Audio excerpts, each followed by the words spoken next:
There's 8 days to go. We're a few points down. The pundits, they've written us off as they have several times before. My opponent is working out the details with Speaker Pelosi and Senator Reid of their plans to raise your taxes,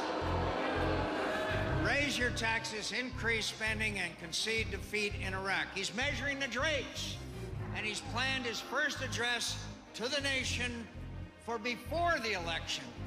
You know, I guess I'm old-fashioned about these things. I prefer to let the voters weigh in before presuming. John McCain desperately there trying for a comeback in Pennsylvania. This comes amid news of this widening rift between McCain's running mate Sarah Palin and her McCain campaign handlers. What we've been reporting is that Palin feels those advisors have damaged her by limiting her contact with reporters. Over the weekend, McCain aides described Palin, as we said earlier, as a diva and said she was going rogue. Our Dana Bash is all over this story. She's in Pottsville, Pennsylvania for us tonight. Dana, what on earth is going on? Well, Campbell, you know, it actually has been bubbling beneath the surface that Sarah Palin was not happy with her so-called rollout. The fact that she had just at the beginning, a few high-profile interviews that simply didn't go well. Well, as that was reported over the weekend, sources that were involved in her preparation who would not say a word started to talk, Campbell, and they started to say, look, we weren't trying to control her access. It was simply that she was not ready. I have a quote from one of the sources I talked to, and I'll put it up on the screen for you. The source said her lack of fundamental understanding of some key issues was dramatic. So pretty tough stuff there, Campbell. Yeah, but Dana, those same people who are complaining about her now, wouldn't it have been their job to vet her and to know this early on before she was chosen to be the vice presidential candidate? I think the best way to answer that is that, as you know, because you've covered these things, there are certain people who are involved in vetting and there are certain people involved in executing. And I think that there are different people who have different perspective, I think, of Sarah Palin on this issue. And certainly those who were involved in vetting, there were just a couple of them. Those who were involved in preparing her for these interviews, that was a kind of a wider, and for basically coming out to the media in general, that was kind of a different group, I think that's fair to say. And there's a feeling that those are the people who are getting blamed by Sarah Palin for deciding that her access should be controlled at the beginning, and these people are simply telling us, you know, yeah, they agree. It didn't go well, but at the time, they felt that they really didn't have a choice. And Dana, I know criticism over her makeover, her $150,000 makeover paid for by the RNC, seems to have gotten under her skin. She went off script and addressed that yesterday. Let's listen. Those clothes, they are not my property, just like the lighting and the staging and everything else that the RNC purchased. I'm not taking them with me. I'm back to wearing my own clothes from my favorite consignment shop in Anchorage, Alaska. They're kind of lashing out at the RNC there. Seems like that was the final straw for her. That's right. She was really teed up, actually, there by Elizabeth Hasselbeck with The View, who was with her. Look, I mean, what her aide said she was trying to do is tell the truth, that she's not fancy. She's actually frugal. But again, in talking to some McCain advisors after that, they said, look, they weren't that happy about that, Campbell, because they said she was keeping the story going in order to save her reputation, and that maybe she's, again, thinking about her future, not necessarily November 4th. And I can tell you, though, aides to Sarah Palin insist she's doing no such thing, that she's just focused on getting John McCain and herself elected next Tuesday. All right, Campbell. Not helpful for the campaign either way. Dana Bash for us tonight. Dana, thanks. That's true.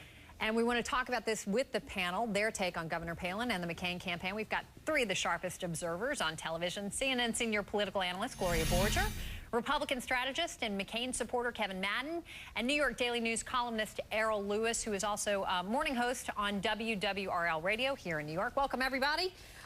Gloria, let me get your take on this. You just heard Dana. A week to go. How dangerous is this for John McCain? The thought among some in the campaign that she, as Dana just said, worried about her own future more than she is about the election. Well, I think it's really dangerous because we're not talking about what John McCain is saying on the stump today as much as we're talking about Sarah Palin. And look, this comes down to a bunch of folks who were flown in, and they say they were trying to protect Sarah Palin. They were presented with a candidate which now we learn that they thought didn't have any particular worldview, and they ought to give her a worldview before they handed her out to the national media. Her folks, on the other hand, say what they were trying to do was reinvent her. And thank you very much. Sarah Palin did very well before them, and she didn't need any reinvention. And to have this spilling out now, Campbell, is just not good for John McCain. And Kevin, even defending this whole controversy over the clothes, the RNC buying all the clothing, it keeps the story going. And as Dana pointed out, one more day where it's dominating the coverage. Yeah, and that's an indication just how unseasoned Sarah Palin is as a national candidate.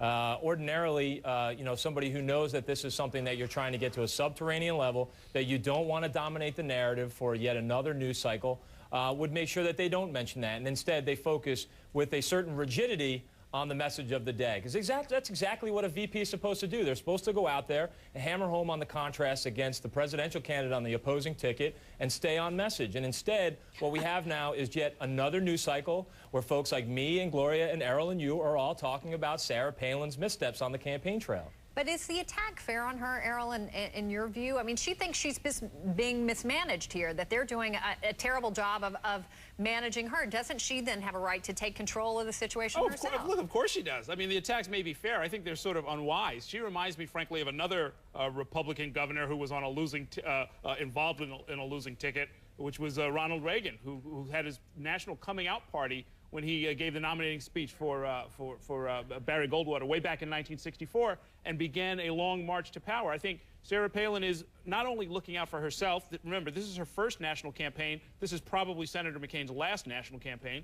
She's got a future ahead of her, and it's the future of the party as well. So it's not entirely selfish, and it's something that somebody needs to do 8 days before what is starting to look like a disaster in the making. And Kevin, let me go back to you quickly on this because you know, doesn't this all go back to the vetting process is relatively hasty, more than relatively, frankly, selection process, and the fact that these people don't really know each other, she and John McCain, very well at all. Well, that's why I was laughing before when I saw the quote, Campbell, about when they found out that she didn't know a lot about national issues. Well, talk about closing the barn door after the cattle already got out. Look, you know, that is why people who've done this before, people who've run national campaigns, always tend to look at prospective VP candidates and they're the ones that are nationally vetted, the ones that have been governors on the scene for a long time, the ones that have been, you know, gone through the scrutiny of the National Press Corps in Washington. And that's exactly what has happened here, is that when you put out an unknown and you give them 70 days with which to go through a vetting process, both by voters and the National Press Corps, you know, ugly things can tend to happen. Errol, let me flip this to the Democrats for a second here, because maybe Sarah Palin has been a little bit more of a maverick than the campaign would like. But what about Joe Biden?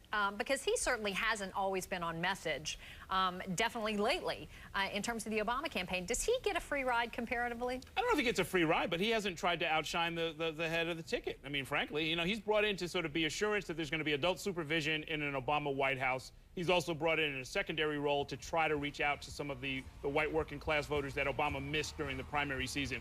Those are very limited roles. He played them both fairly well, even though he did make his own stumbles. So there wasn't any particular reason to think that he might be upsetting the whole apple cart the way Sarah Palin seems to be. Gloria and Kevin, let me get your quick take on this. I don't think we're giving Joe Biden a free ride. Every flub he's made has become a McCain campaign ad, and we've talked about it an awful lot. We knew going in, though, that Joe Biden's major problem was going to be his big mouth.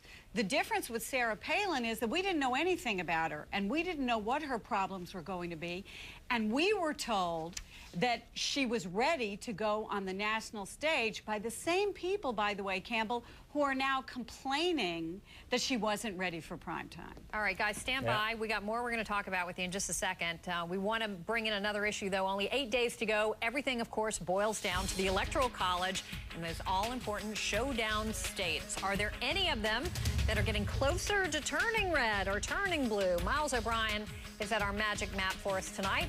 Then a little bit later, Charles Barkley takes a shot at racism in the presidential race. He says it's there. Barkley cites specific code words that he says will prove it when we come back.